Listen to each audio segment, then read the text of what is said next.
I still remember the exact moment it happened. It was late evening, the kind of quiet when the world outside the walls seems almost too still.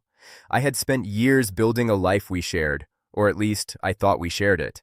But that night, I realized how fragile all of it really was.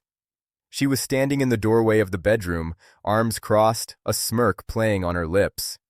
"You're not man enough to leave," she said, her tone sharp, dripping with mockery. I stared at her for a long moment, trying to process the audacity of her words, not because I doubted myself, but because I couldn't believe she could be so cruel, so deliberate. Years of marriage, years of shared history, and she chose that moment to belittle me. For a split second, I considered arguing.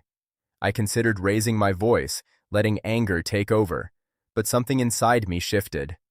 Anger had been my companion for months, maybe even years, ever since the signs started. The little lies, the secretive texts, the way she would suddenly be busy when she wasn't.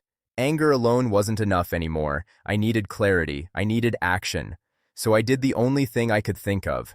I walked calmly to the closet, opened it, and started packing. Not my bag. Hers. She gasped. "What are you doing?" Her voice was edged with panic now, not the smug confidence from a few seconds ago.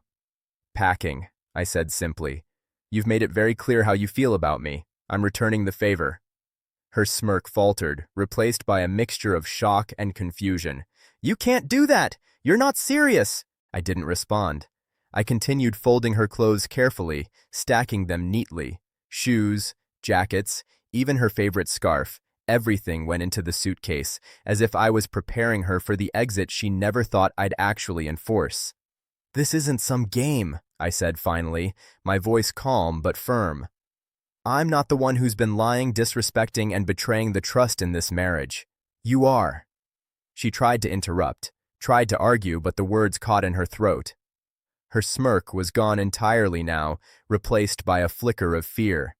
She realized for the first time that I wasn't bluffing, that I wasn't weak, that I wasn't going to let her manipulate me any longer.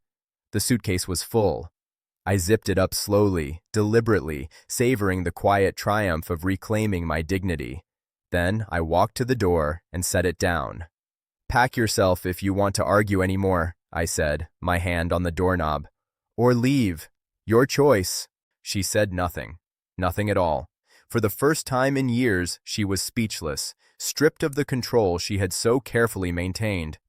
I walked out of the room, out of the house, and for the first time in a long time, I felt free. Not because the marriage was over, it was, but because I had taken back my power.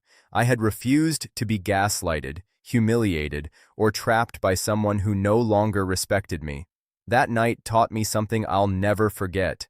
Sometimes leaving isn't about cowardice or weakness.